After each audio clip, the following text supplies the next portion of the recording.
another year, and yet here we are with the same haircut. El Profenito. Yes. Your boy's Hollywood. He's back. And our new student support advocate introducing Josue. Woo. Yes. Hi, everyone. It's nice to be here, and it's a pleasure to be here. Thank you for listening us. It's a pleasure, guys.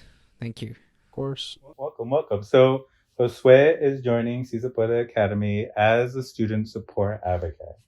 Now, Josue, what does that mean? What does that mean for participants of Si Se Puede, such as Mr. Hollywood Freddy here?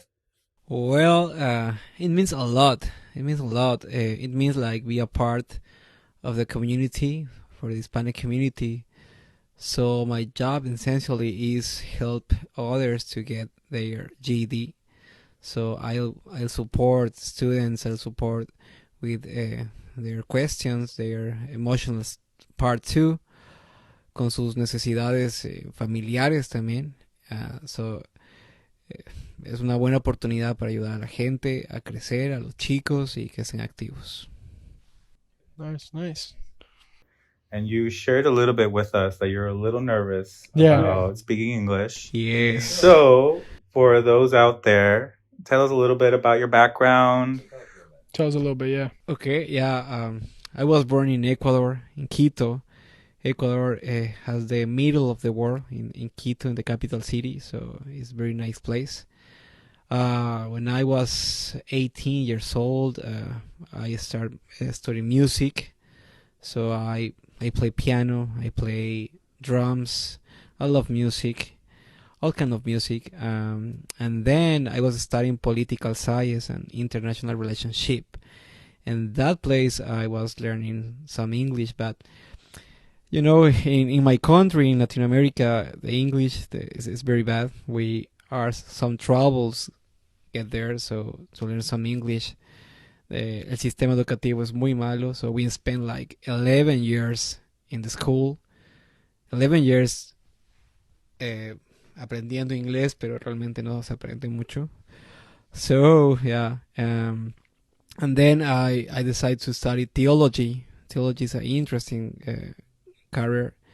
It's not that religious career, just more like theology is the spiritual practice of your life in relationship with the society. It was in Colombia, Medellin. Medellin is a really nice place. I spent like 6 years in Medellin. It was a really, really nice place. Nice food, nice view. All the people was happy. All the people is yelling. So es muy divertido Colombia, muy divertido Medellin. Visiten Colombia. And then during the pandemic, I come here into the United States in Seattle. So it was a hard time because I stuck here 10 months. I can visit my country. I can visit my mom. So here is a place when I learn some English, practice in the street, talking with the homeless. So it was interesting because the homeless don't judge you. So I feel more free to speak with their and hear their histories, crazy histories. But yeah, here in the practice in the street, talking with the con los camareros de los restaurantes.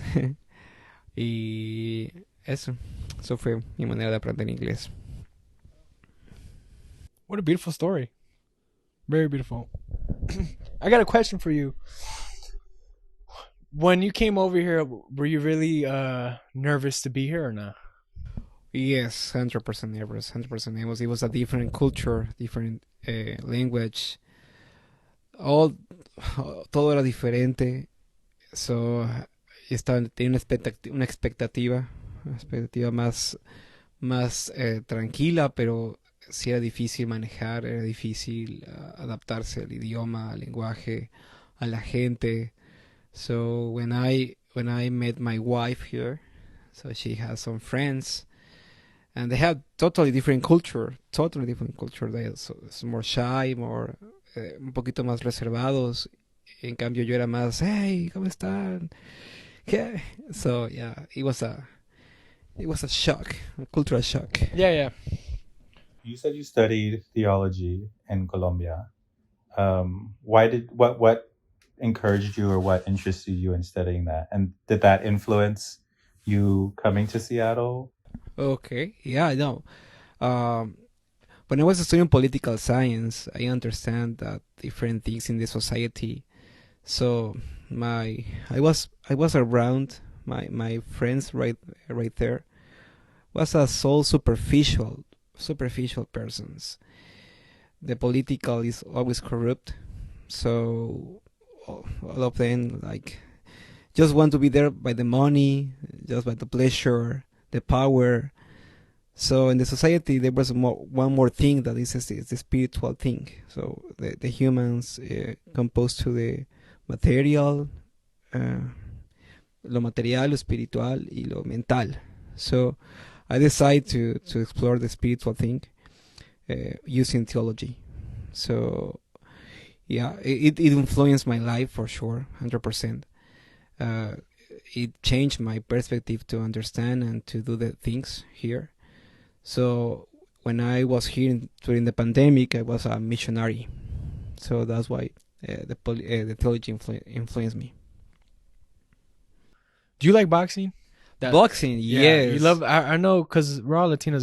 That's a very big culture thing. Do you love boxing, or do your people love boxing? Yeah, well, I need to tell you the story. When I was 16 years old, I joined to a gang. In my country, that gang is different in different countries. For example, here, if you say skinhead, is racist. If you're talking about skinhead is they are racist. But in my country, there's se llama un parche, que son anti-racistas, son anti-racist. So I shave my head. I use boats. I have un palo de hockey stick. Hockey, yeah, hockey stick. Y teníamos que aprender a pelear. Nos pateábamos en las canillas para que no nos duela. Ay, güey. Y era un chico problema a los 16 años. It was so trouble kid. My father passed away in that year, so I was very desenfocado. I don't know. Pero boxing, I always like boxing. You love boxing, yeah, huh? I like boxing. Yeah. I think that is an interesting estilo de vida, porque uno aprende a defenderse y a controlarse. You can get auto control for yourself, for your emotions, and you're the strong to be always the better. So el boxeador aprende a recibir golpes, pero también aprende a dar golpes. So it's a good thing. Yeah, that's what I'm learning right now. Yeah, it's a very different world now. You're doing that now, aren't you? Training. I'm training right now. Yeah, that's pretty cool. But how do you like boxing, and what is that like? That grueling? How do you push yourself? Well, it was a different change because I played football before my car accident. After my car accident, I stopped playing football because I was supposed to go to college for that, and that didn't work out. So boxing, I did it when I was younger, but I never got tapped to it to be like, oh, I want to do this for professional. So when I started to pick it up and start to learn it was really very different and very tough. I could say it's a tough sport. It drains you. I got my ass beat 2 days ago, like yesterday. My whole ribs are hurting, but it's dedication, and I respect anybody that steps in the ring. You're really going to war with that person and pretty much trying to take your head off. But at the end, you go get a drink and say, I have a lot of respect for you. Okay, but yeah, it's a very cool sport. It's very different. But I'm getting big. I'm getting bigger now. Yeah, I was at 154. Now I'm at 162. I have to get to. Remember, I think I told you it was at 190. I had to get to that. So I'm catching up a little bit at least. Yeah, it's tough though. I love boxing, but I love too tennis. I play a lot of tennis. Tennis? For me, tennis is my best kind of relaxed time. I love tennis. I spend like 2 hours per day playing tennis. Here in Washington, we have more courts, open courts, public courts. In my country, we don't have too much, and they are so expensive. But here, so I really enjoy here because they have a lot of courts, and I make some friends playing tennis. It's a good friends. We can talk and they play, and I really like it. I would like to go to the U.S. Open maybe one time. Yeah. How did you get started with tennis? Well, And did you ever get tennis elbow? no, I never had tennis elbow because I tried to get my good technique. If you have bad technique, maybe you get your elbow. But when I was a kid, I was in academy in my country, so it was like a summer academy, like so sessional. But I get in love with the tennis, with the sensation, the speed, the force to be perfect, to be artistic too. So I really like the tennis too. You guys never liked golf? I heard golf is really fun. I mean, I'm not. I played golf one time. I won't lie. Like major golf? Or No, mini just golf? no, like a major golf, like a Okay, golf okay, course, okay. and you actually hit the golf. Okay. I've never done that. No, I went to Top Golf in Renton. I Top did too, Golf. and I sucked. I've been wanting to go You there. should. You should try it out. Maybe you might like it though. Yeah, that's what I've been like. The idea has been there. I just haven't. You should tap into it. No, I think you should though. Realistically, yeah, it's a very cool because you have to be really like the swing has to be perfect for in order to go. Sometimes you might mess up. Don't get me wrong. I was messing up a lot. Cool sport to like kind of like learn a little bit. Si Se Puede Academy is a youth education and empowerment program offered by El Centro de la Raza, a community organization. Si Se Puede Academy aims to support and inspire young people to achieve academic success, develop leadership skills, and become positive contributors to their communities, focusing on promoting cultural pride and fostering a sense of community among its participants. The program provides a range of educational services and activities designed to empower students and promote their personal academic growth. For the most up-to-date information on the program, I recommend visiting El Centro de la Raza's official website or following us on Instagram, ECDLR_Si Se Puede Academy. Once again, ECDLR_Si Se Puede Academy. Have you played golf? Yeah, just one time in Top Golf in Renton. Do you feel like the skills transition? Yes. Yeah. With the swim, I need to be up my arms and swing my With your hips, yep. With my hips and with my legs. So, yeah, I feel that transition. My sport is just hip hop dancing. Hip hop dancing? Oh, cool. Yeah, I do the studios, especially on the weekends. I go like 2 to 4 hours on the weekend, and then Aren't you the teacher? For the viewer that might know, are you the teacher or are you the person who's dancing? no, right now I haven't done like a team in a while since last year. You should. So what I usually do, my goals are for like every month I find a new song and I create choreo. Okay. Cool. And that's my freedom, my zone, my get lost. That's my happy place. Okay. Is hip hop dancing, creating choreo. I was in like dance teams 13, 14 years ago. How did I know?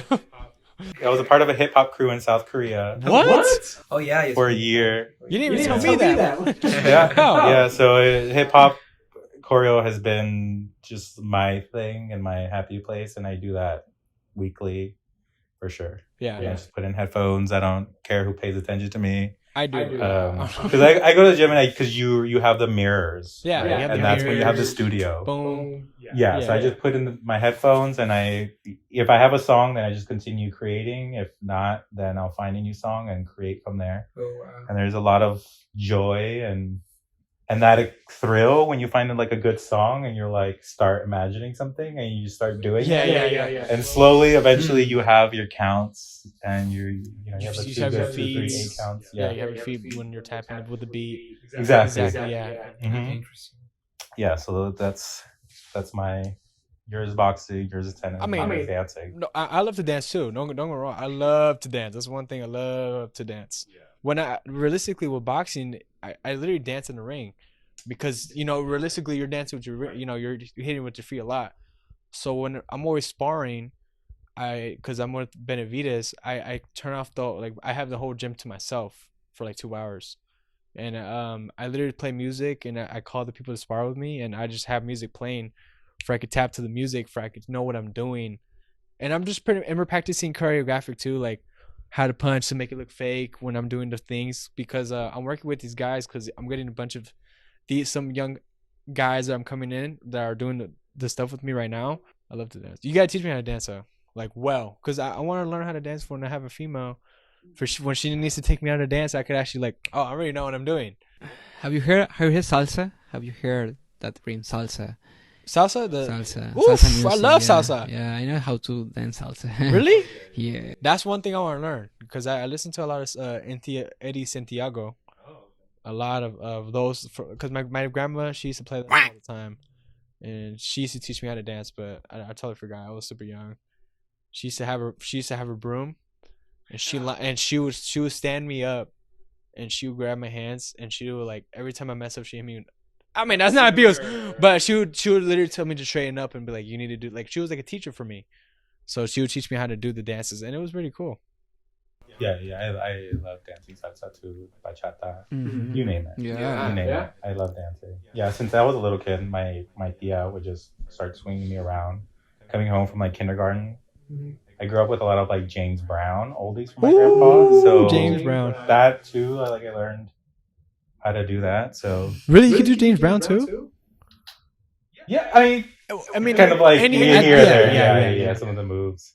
Which I was really lucky enough to see James Brown in concert. What? 2 years before he passed away. No way. Where? Here? No, that was in LA. I believe it was the Greek Theater, and that was with my grandpa because it was my grandpa's idol. Really? So yeah, so my mom had purchased some tickets, and yeah, I used to come home after school, and he had the James Brown DVDs, like live concert, and I would just pop those in And just and watch them. do you still have them to this day, Professor? Yeah. No? No, I have no idea where they are. But those were my grandpa's things because they didn't have like. They only had like local TV and like PBS. So Yeah, well, that was back so then. it was like after a while, like after you're like, okay, what was it, the motherboard? Anyway, Like the some old like other TVs. shoes, Yeah, some older PBS TVs, yeah. shows where I knew my go-to, but then after a while, it's like let's put on James Brown Mm-hmm. and just rewatch them, like two, three, four different DVDs, and then we watch just over and over again. I was gonna ask you, what's your favorite type of music that you listen to? Like a professional musician, I like classical music. For me, Classical music? classical music is like a near thing, but like Beethoven, Mozart, Bach, Mendelssohn, Rachmaninoff, Chopin. I play that in piano, so it's really interesting because they compose so hard, so harmonic things. But right now, I love rock too. Nirvana, Oh, rock is a shit. Metallica, System of a Down, Linkin Park. Oh, Linkin Park. So, Dang. all Dang. that like things. But I enjoy Linkin Park and Jay-Z album. Yeah. That was my in Linkin high Park? school. Woo. Linkin Park and Jay-Z came out with like a dual album. No way. So they remade a lot of their songs together. Yeah. Ooh, that was on repeat. Yeah. Yeah, you ever heard? I of haven't that? heard it yet. Yeah. Go Linkin Park and Jay-Z. They have an album together, and they just mashed up the songs. Yeah. No, I'm telling all the listeners out there. After this, add to queue. Yeah. Jay-Z. This Linkin Park. I remember when I used to hear Linkin Park. I watched a Dragon Ball fight between Goku and Vegeta, Yeah. and Linkin Park. It was in the backstage, so it was amazing. Yeah, but I like salsa, bachata, Latin rhythms. Right. Yeah. Not a lot of rap. Do you like rap?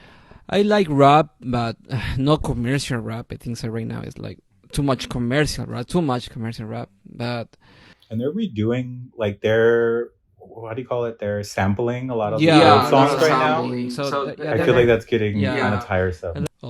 There's some rappers, Latino rappers, like Cancerbero. He's really good. He passed away. Residente too. And here like Tupac maybe. Do you like Drake? Not too much. You don't like him? Drake, no. Do you like Drake? I know you like Professor. You like Drake. Yeah. You love Drake. No. I was gonna ask you another question. Because I remember you said Dragon Ball Z. Were you sad that he passed away, the creator of Dragon Ball Z? Are you a big fan of him? Yeah, I like animes. I like animes too. When I was a kid, I was watching a lot of Dragon Ball Z. But yeah, I like when they comes with rock music. Yeah. How about Pokemon? Do you like Pokemon? Right now, I'm not into the Pokemon cards or something else, but yeah, I used to watch Pokemon too. You could over there in your país, is there a lot of shows that you guys watch, or do you guys watch a lot of American movies that come from the U.S.? Our country, like other Latino countries, we have terrible televisions producers. So we used to watch Mexican producers or American producers too. But for my country, it's not too much. Not too much. So yeah, Sábado Gigante. It was one of them. El Chacal, no me acuerdo. Yeah. I tried explaining to someone like how big Sábado Gigante was. It was just like it was all Saturday. It was a gigantic Saturday. Yeah. I watched George Lopez, okay, on Nickelodeon. I watched the George Lopez show. Yeah, because that was always a question I wanted to ask somebody from a different country. Like when you got, for instance, that now people are making movies nowadays. You guys able to watch that over there or no? Yes. Okay, yes. you guys Yeah. could.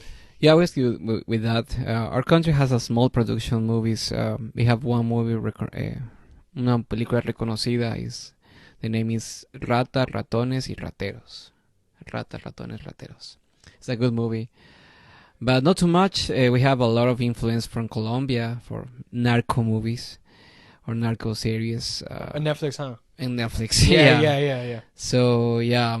Was there ever like a movie or TV show that you remember seeing in your country, and then did you watch it again here? In the And then US. you were like, oh, that's their voice? Because I heard, because when I was in Mexico, don't get me wrong, when they're listening to like the words, they're all saying in Spanish. Like somebody would get hired from like Mexico and say the lines. So is that like when you heard that, watch the movie over here? I used to watch Adventure Time. Oh, Adventure Time. I don't think you've seen it. I've seen Adventure Time. Have you seen Adventure Time? I know it's not coming to me, but this It's like a little yellow dog, and there's a guy named Finn with a little white top hat. So it was different, and yeah, but it's weird. The voices in Spanish are weird when they change to American voices or English voices. Yeah, it's kind of different. So now that you're with El Centro and Si Se Puede, now you've had some days to kind of, get to know the program, get to know some of the people. What are you excited for? And what do you feel like you're able to kind of share with students? Yeah. Oh, I'm very happy in this position. For me, it's a new opportunity to be here. I'm kind of share my experience. Primarily, all of us we have past experience, but we need to get up, don't give up to the beats of the life, so we can continue and sharing this experience, shares my knowledge too. So I am 30 years old. I'm not too old, but not too young too. Yeah, I'm getting too old. I'm getting old, man. I'm getting old. So yeah. I think so. Life is beautiful, so we can take part of that life and take the good things and put in the trash to the bad things. Well, I was trying to say, like, what is your main goals for you to be successful for the program? There you go. I think that's a good question, right? Oh, my main goals be take a party with Nito el Profe. Yeah. Careful. He's going to need 2 sick days. My biggest successful will be try to motivate the students, trying to change their perspective of the life. So some of the students, they get into the drugs or gangs, or they están desmotivados de sus estudios. Creería que mi principal objetivo es motivarlos, animarlos y ver que sí se puede seguir adelante. No todo está perdido. Yeah, that's a beautiful thing you said, because nowadays it's getting kind of scary. A lot of people are falling into that thuggish life, the wannabes, and there's people falling into the drugs. A lot of people are not trying to graduate. I've talked to a couple of people from high school that I still like, the younger cats, and they just don't care about school. And it sucks to say that, because I was in that situation too. But now I'm kind of like, I do care about school and I care about my career standpoint. And it's now I feel that I'm in the back seat now. I'm kind of being like the little mentor for the younger guys, and I just trying to show them around and show that life is a bigger thing. Like one of my friends, he's still in school. Good friends, I've been known for a long time. He's been messing up, and I'm like, dude, you need to keep going forward, because this could get you a better opportunity if you graduate. Because if you don't, you're gonna be just like where I'm at. I'm good where I'm at with my career. Don't get me wrong. I'm not gonna benefit myself either, but I had to put myself back a little bit, just a little bit more. But that was the shitty part. And a lot of people feel like, for me in the beginning, when I was like, man, I gotta do my GED, people are graduating and I'm not.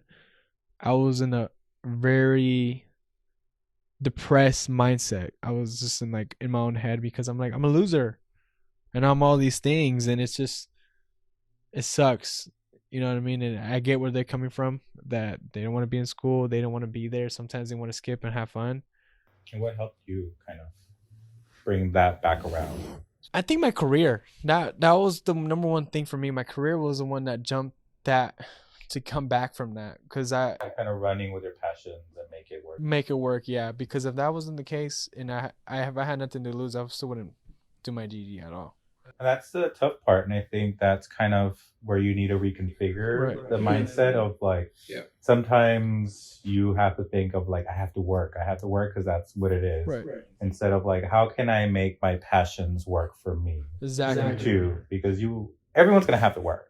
Obviously, unless you're like born into wealth, you're gonna have to work. No, so either like work and hate it, or work and try to make it enjoyable. Exactly. That's beautiful. But someone's gonna have to work. You're always gonna have to work. Everybody gotta work. This is This how it is. So either you try essentially making it work for you and bringing the joys and reconfiguring that, and we're happy to have Josue now. So if you need a student support advocate and you need someone to maybe talk along those passions with and those ideas with, you have Josue, who speaks both English and el español.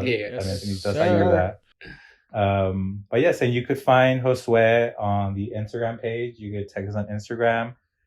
You could shoot us an email. All information there is also in the description box. And if you would like to participate in the podcast, feel free to reach out to us. Come to over here and just join the podcast and talk.